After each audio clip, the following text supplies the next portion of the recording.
C-Milk. Yes. Something's happening with the housing in Shenzhen. Okay. Why should people care about the housing in Shenzhen? Well, let's hit the road and I'm going to tell you guys.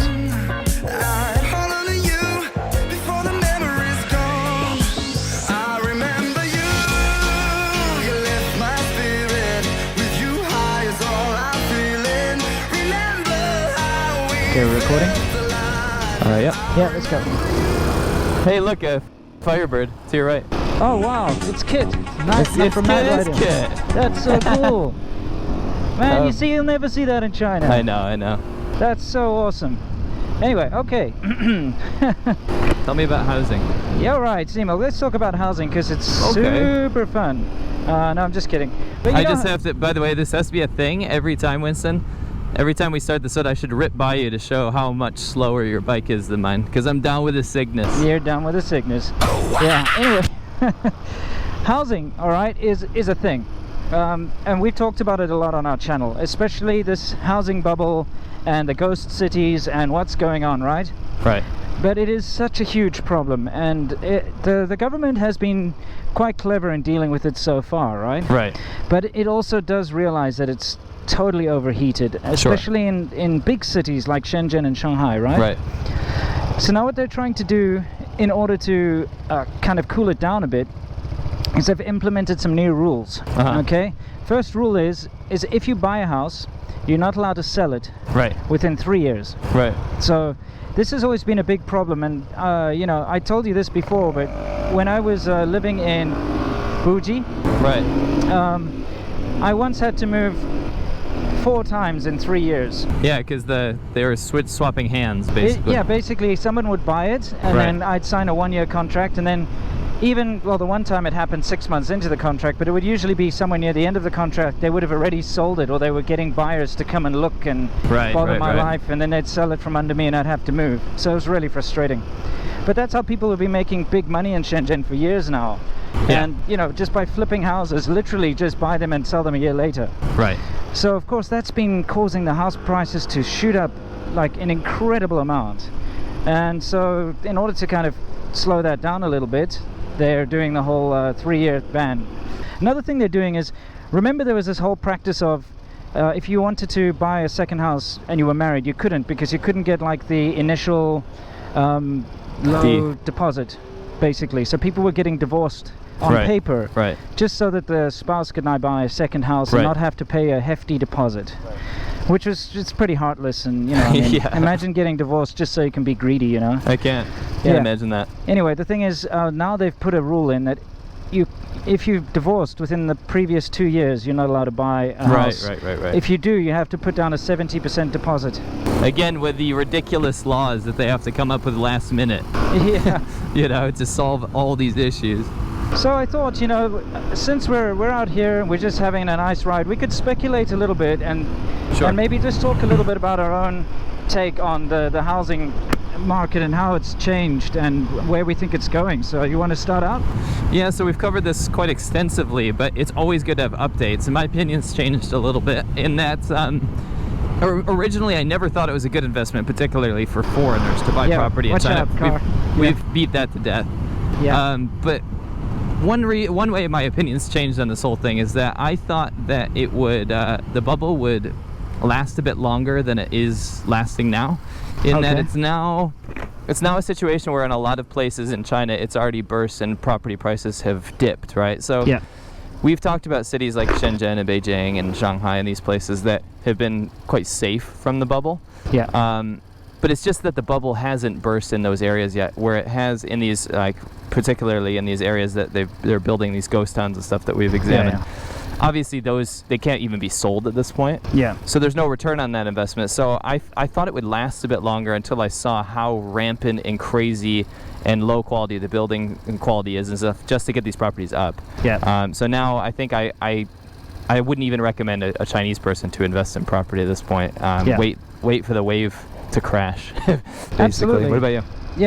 I actually wanted to extend this topic a little bit into investment. And the reason is my wife has just lost a whole bunch of money through a peer-to-peer investment scheme. Basically a pyramid scheme. Well, yeah, how it works is, and they're quite popular. It's basically if you wanted to buy a car, right? Right. And you didn't have the money up front, you go to one of these places. There's a new one called like PP Money, you know? Right. And you go there and you basically loan from them at a fairly high interest, and they give you the money straight away. And it's crowdfunded, so it's like everybody invests. So you join a group and you give them like 10,000 RMB, and then your money will gain interest, right? Yeah, you get interest from their interest, basically. Yeah, that's how it works. And so it's quite a popular way to invest these days. At least it has been. But there recently was a huge, a big company, one that they thought was like infallible, in Shenzhen. They basically took all the money and closed doors and disappeared. Right. And it made everyone crazy, and there were actually protests about it. Which is like we've talked about it before. It's fairly uncommon for protests to happen, but obviously when their money is affected, then they get pissed off. And this unfortunate phenomenon in China is that people believe that the government will always bail them out. Yeah. They have this idea in the back of their mind. You saw it when the stock market crashed, you know.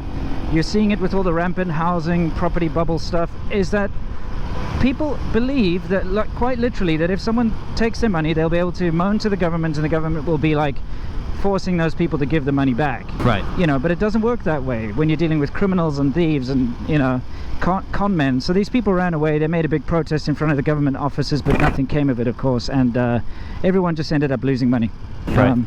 I won't say how much money she lost, but it was a significant amount of her savings, which kind of paltry. sucks. But at the end of the day, you have so few options for investment in China.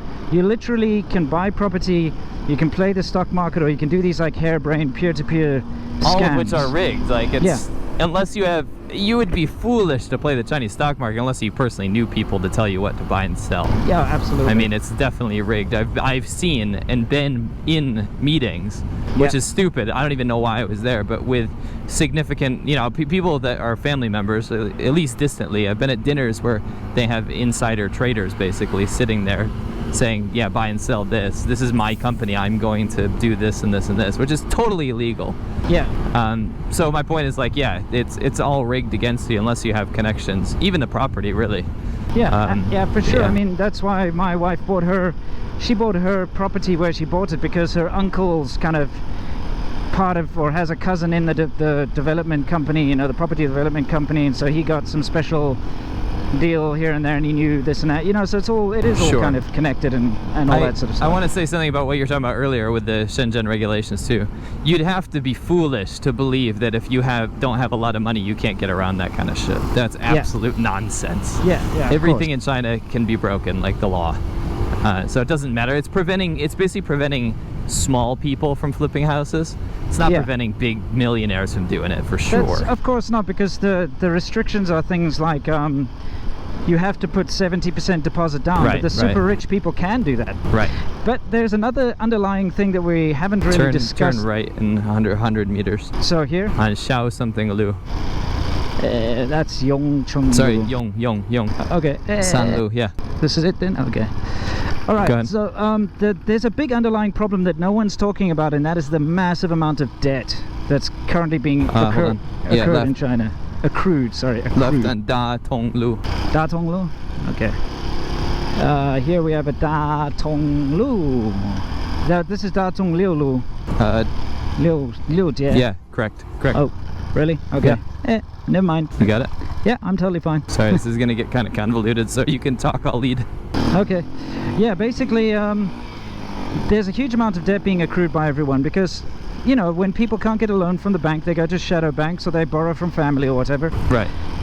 And everyone's, you know, they're investing, they've got tons of property and all this other kind of nonsense, right? But they actually, that's it. They've got all these things, but it's all kind of propped up by debt. And it's not something that Chinese people are used to dealing with. They haven't really had this in the past, you know? People have always had, like, savings and no debt. So I think it's a lot more dangerous than we think. And you've got so many people that I talk to are so optimistic, and they're like, you're just talking nonsense. You just want them to fail. You know, you don't understand. Like, look, people have been saying it's going to burst and fail for years, and every year it just gets better and better. It's a sure thing. Right. But it's not. It's basically just getting worse and worse and worse and Right. worse and more Right. severe and more severe. And the way they prop things up is because China is a very opaque Right. country. You know, you can't trust the GDP No. numbers and figures Go they left. put out. You can't trust the reports from the government. You can't trust, you know, the Reserve Bank. You can't trust anything because you can't see what's going on in there. No, and you're not allowed to know, really. Yeah. Yeah, what a lovely factory you found us here. I didn't take us here, boy. Yeah, you did. You just, you know. Who chose the route? Yeah, I did choose the route, you're right. Which way are we going, left or right? Left. Left, okay. It's not a hook turn, is it? No. It's not a hook Okay. turn. Okay, good. Anyway, we are again talking about the property stuff. It is doom and gloom for the property market in China for sure. Eventually, it's just going to be catastrophic, really. So it's what you see usually in China. It's band-aids over problems. Yeah. And I don't know how it's going to progress, but I don't think it's going to be good. No, it's not. It's not. So that's our little update and our little take on the property market thing. Yep. Time will tell once again, and we'll see. Who knows? Maybe in a year we'll be talking about this again, and it'll still be rising. And you know, people can laugh at us and say, "Haha, you should have invested." Who knows? Or you know, who knows? Maybe a year from now things will be vastly different. You know. Right. So, anything you'd like to tell our subscribers before we sign off? Whether you, look at this little slab of a building. It's like so a little weird. frickin' slab. It's like a wafer. Yeah, there's not even space to have really anything in there. No. Anyway. Turn right here. Turn right, Whether okay. you are in pikey little towns like this Yeah. and enjoying the 40-degree something heat, like we are as we sweat through our full gear, or you live in the cold Arctic. I often do these sign-offs where I talk about hot and cold. This is like a running theme. Okay. Or if you are down with a sickness like me, Yeah, indeed. I implore you to like, comment, and subscribe, and if you haven't already, and enjoy the future videos. Sweet. And whether or not you have money sunk into Chinese property, good luck, you know. Or if you don't, we love you all the same. So Yes. until next time, you know the drill, guys. As always, stay awesome. Thank you so much, guys. Thanks for watching ADVChina. You can catch a new episode every single Monday at 1 p.m. EST. Up in the top right corner, you can watch another Lao86 video, which comes out every Wednesday at 1 p.m. EST. And down below the Lao86 video, you can watch Winston at SerpentZA every single Friday at 1 p.m. EST. Thanks.